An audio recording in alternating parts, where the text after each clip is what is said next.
Hello everyone. We will continue to talk about introduction to ethical living and professional integrity. In the previous episode, we had talked about ethical decision making and the consequences. When we talked about ethical decision making and its consequences, we talked that how decision making is important, what are the consequences of good judgment and bad judgment, how moral compasses help us to decide well for us, and that the consequences also matter. So we also had talked about two approaches, which were the utilitarian approach and the virtue approach. According to the utilitarian approach, we saw that whatever good happens for the society with in whatever little form it happens, and there is no bad repercussion as such because the choices that are made are well and good. And in the virtue approach, we saw that the qualities that we possess have so many things encompassing the outcome that we have, whether it is honesty, whether it is tolerance, whether it is trust. How does our value system affect the society? How does our value system affect the ecology? So on and so forth. So, in today's talk, we will be talking about ethics versus laws and integrity versus compliance. Ethics versus laws. The distinction between ethics and laws is a crucial one, as they represent two distinct but often overlapping systems for guiding human behavior and maintaining social order. So, crucial, yes, they are very important, and they are very different from each other. Ethics and laws are very different, but there are certain grounds somewhere at times where they happen to overlap, because then there are areas of interests which are shared by both, by ethics and by laws, because the outcome is similar, or outcome is generally what is desired. We will here quickly see the various features which decipher ethics, laws, and what are the deciding factors for both of them. So, the feature that we talk about first and the very basic is nature. For ethics, the nature is moral principles, values, and beliefs, a moral compass, and an ethical value system which helps us to discern what is right, what is wrong. Then we have laws. What is the nature of laws? Confided rules and regulations. So, what rules and regulations, how do they help us? They are already there in a framework which will help us to regulate our lives, which will legally keep us straight. What is the source of ethics? It's all internal: culture, religious, conscience. How do external laws work? Government, legal, and the legal system. So, internal, when we have the ethics, they are decided by the culture and the religion and the conscience. So, the culture decides what is good, what is bad, the religion decides what is good, what is wrong, the conscience also decides according to the repercussion that it has. Whereas laws are completely external, they are already drafted, already into place, we just need to abide by them. Then we have enforcement. When we have enforcement, we talk about self enforced, we talk about social approval, that it comes from within. The ethical value system comes from within, the social approval comes from the society at large, but that is how it is enforced. That is how we live by an ethical system. How do we get the laws enforced? They are basically externally enforced and humanly enforced. How do they do it? It is with the presence of police, and it is with the presence of the courts that we have, that it is enforced upon us. What are the consequences? The consequences of ethics, of not having an ethical grid in place, is guilt, is shame, is reputational damage. And the laws, what happens if we do not follow the law? What are the consequences? A fine is imposed, we may be imprisoned, there is imprisonment, and we have legal penalties. penalties which are of things which are of less grave in nature, we have legal penalties for it. Something like a challan for overspeeding, etc. For ethics, the scope is, they're very broad, they're nuanced, they are flexible, and they are evolving. So it's basically quite a lot of parameter that is focused over here in ethics. In laws, however, there is a lot of restraint. They are constricted, and it is specific, it is rigid, it is universal with jurisdiction. I mean, there is a legal framework that is following. How about the guidance? And the ethical factor of guidance is what we ought to do, means we have to ask ourselves that whether what we are doing is wrong or right. And obviously, the consequences we will face ourselves.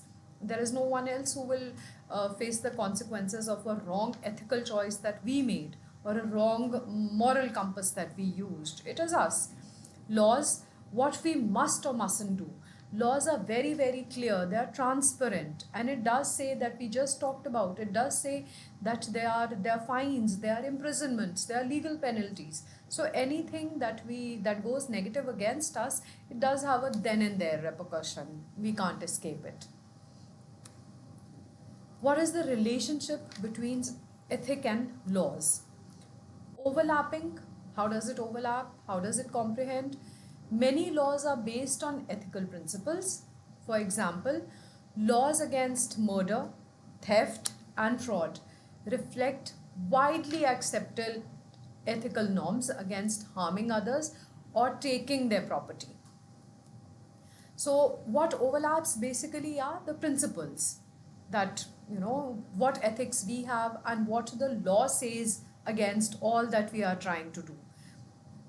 Anything which is unlawful obviously will be unethical also. How about ethics as a foundation? Ethical considerations often precede and influence the creation of laws. As societal ethical norms evolve, new laws are often enacted to reflect these changes. So, ethics are a groundwork, are a framework, are a foundation, and they are often influenced or created with the help of laws. And according to the society, as ethics evolve, new laws all often come into place, and there are certain changes which happen along with it then. Laws as a minimum standard. Laws often represent the minimum acceptable standard by behavior in the society. That is how it happens. Ethical conduct generally goes beyond merely complying with the law, encouraging individuals and organizations to strive for higher moral standards. So we need to have laws which expect you to do better, which force you into doing better.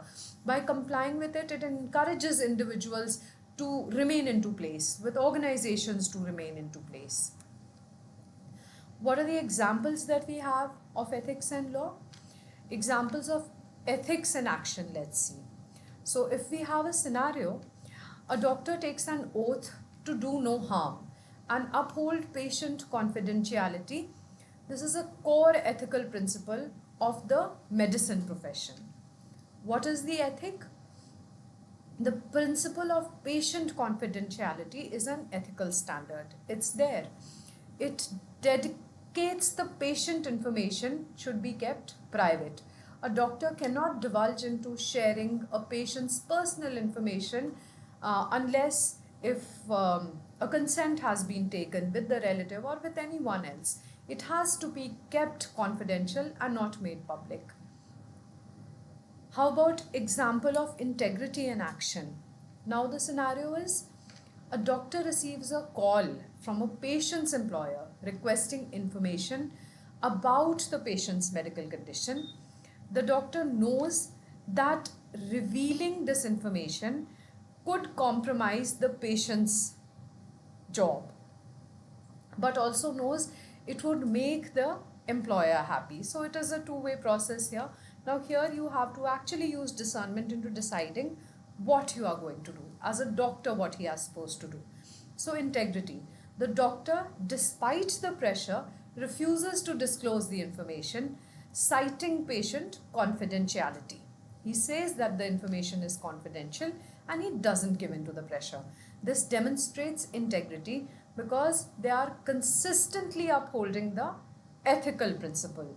Now, the doctor will have certain ethical principles relevant to his job, relevant to his profile. So, if he sticks by them, he is not going to share the information, even when it's inconvenient or there's a perspective benefit to violating it. So, he will not, if he is sane and if he has a good moral compass and ethical value, he will not divulge the information. Let's delve into seeing integrity versus compliance. How does it affect? While often used in similar contexts, integrity and compliance represent distinct but interconnected concepts with an organization's ethical and operational framework. So, an organization, when they work, they need to work with both, with integrity and compliance, like a balance for it to work.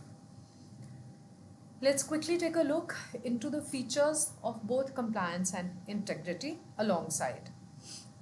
So the first we have is a driver. What is the driving force behind it?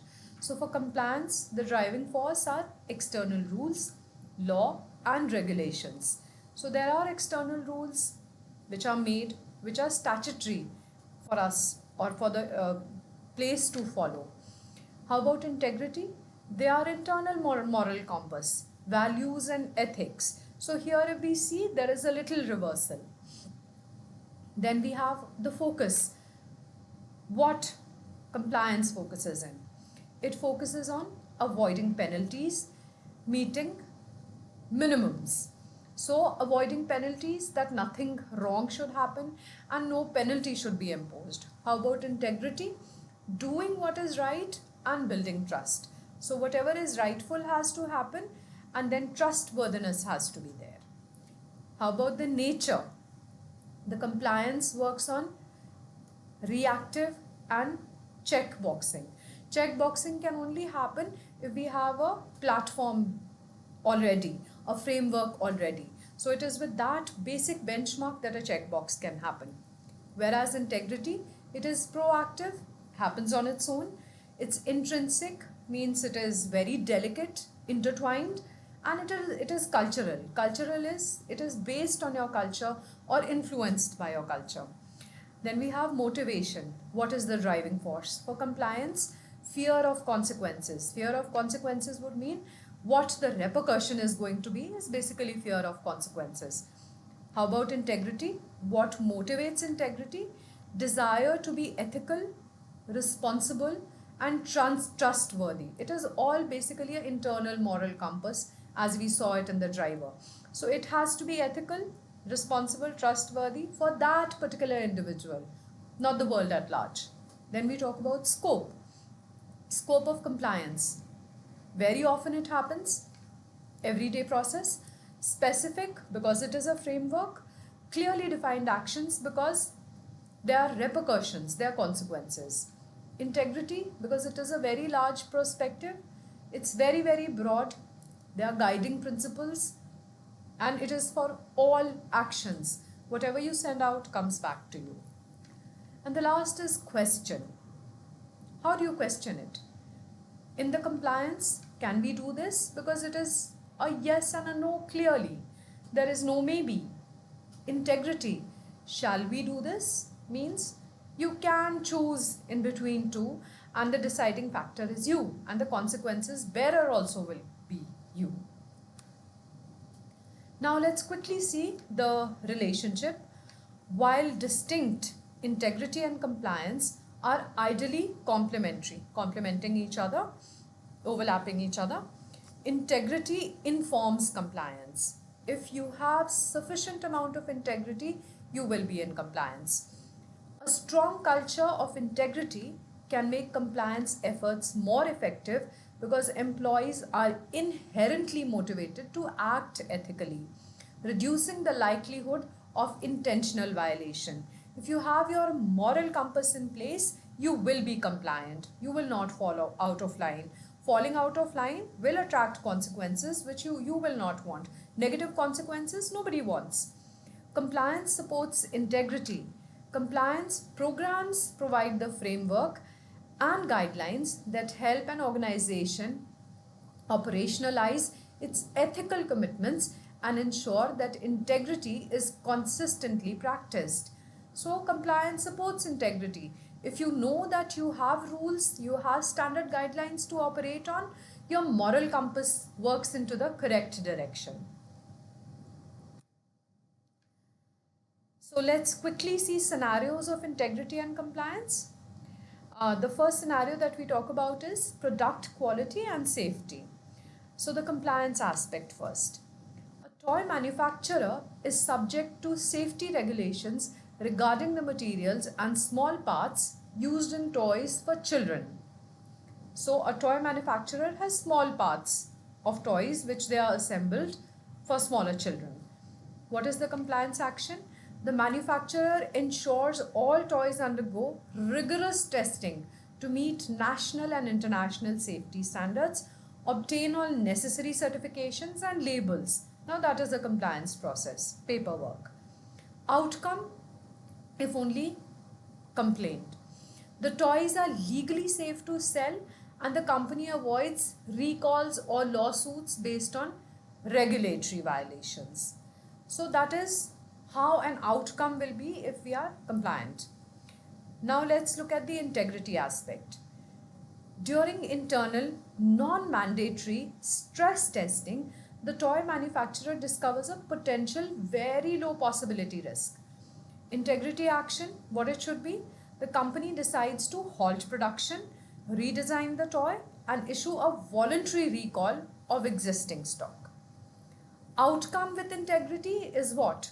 The company incurs a short-term financial loss but cements its reputation, which is necessary, as a highly responsible and trustworthy brand that genuinely cares about its customers in the longer run. This can lead to long-term brand loyalty and positive growth. So with that, we finish 4.2. What we learnt in 4.2 was ethics versus laws. How important are ethics and how important are laws? Do they go together? Do they fall in a balance? Then we talked about integrity and compliance. How do they match up? How do they overlap? Can they both be together and we can still have a win-win situation? So I hope you're able to understand and decipher and then decide accordingly how you need to live your life with ethics and laws together, with integrity and compliance together. Thank you.